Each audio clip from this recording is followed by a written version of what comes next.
तो दोस्तों आज हम बात करेंगे बोलबद्ध रस के बारे में।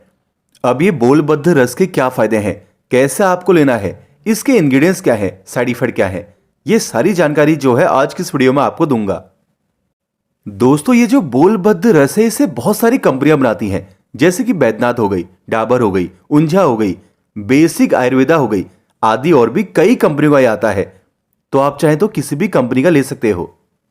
और अगर हम बात करें कि इसके अंदर क्या क्या चीजें शामिल की गई हैं, यानी कि इसके इंग्रेडिएंट्स की अगर हम बात करें, तो देखिए दोस्तों इसके अंदर जो है शुद्ध पारद, शुद्ध गंधक, गिलोय सत्व, इस प्रकार के जो है इसमें इंग्रेडिएंट्स शामिल किए गए हैं, जिससे ये बोलबद्ध रस है वो बनाया गया है।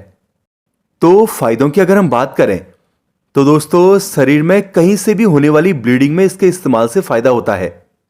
शरीर से किसी भी अंग से अगर ब्लड आ रहा है और उसको रोकना है तो आपको इसका सेवन करना चाहिए। इसका बेहद असर देखा गया है।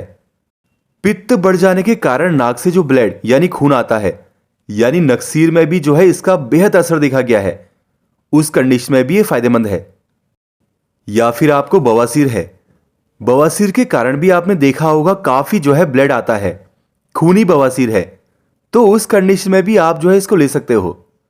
या फिर आपको भगंदर है, या फिर जो टीबी होती है, तो देखिए टीबी के पेशेंटों को देखा होगा आपने, खांसते समय मुंह से कई बार खून आ जाता है, तो उस कंडीशन में भी ये बेहद असरदार मेडिसिन है।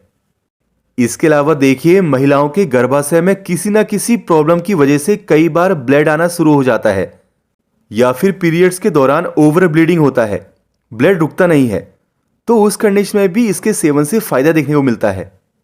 या फिर कई बार पुरुषों में पेशाब के साथ भी ब्लड आता है, यूरिन करते समय ब्लड आता है, उस कंडीशन में भी फायदेमंद होती है ये। तो कहने का मतलब किसी भी प्रकार की अगर ब्लीडिंग है तो उस ब्लड को रोकने के लिए आप इसका सेवन कर सकते हैं, लेकिन वो ब्लड आ क्यों रहा है उसके कारण को जानकर उससे रिलेटेड उचित मेडिसिन भी जरूर लेनी चाहिए। तो डोज की अगर हम बात करें तो 1 से 2 टैबलेट आप सुबह शाम है वो ले सकते हैं, और आप इसको जो है सेहत के साथ है वो ले सकते हैं, या और अधिक जानकारी के लिए आप डॉक्टर से भी सलाह ले सकते हैं। इसे मेल फीमेल कोई भी ले सकता है, लेकिन अगर बात करें बच्चों की तो बच्चों को नहीं देना है, और जो प्रेग्नेंट महिलाएं हैं उनको भी नहीं देना है। अगर देना है बच्चों को तो पहले डॉक्टर से सलाह लें तभी दें। अननेसेसरी बच्चों और जो महिलाएं प्रेग्नेंट है उनको कोई भी मेडिसिन नहीं दी जाती है। साइड इफेक्ट की अगर हम बात करें तो इसका ऐसा कोई साइड इफेक्ट नहीं है, लेकिन फिर भी कुछ हेल्थ में इश्यू लगता है आपको इसे लेने के बाद, तो आप इसे लेना है वो बंद भी कर सकते हैं, और अधिक जानकारी के लिए आप डॉक्टर से भी सलाह ले सकते हैं। तो दोस्तों ये थी बोलबद्ध रस के बारे में जानकारी। फिर भी कुछ पूछना चाहते हैं आप तो आप मुझे कमेंट्स के द्वारा भी पूछ सकते हैं। आपने इस वीडियो को इतना कीमती समय दिया उसके लिए आपका बहुत बहुत धन्यवाद।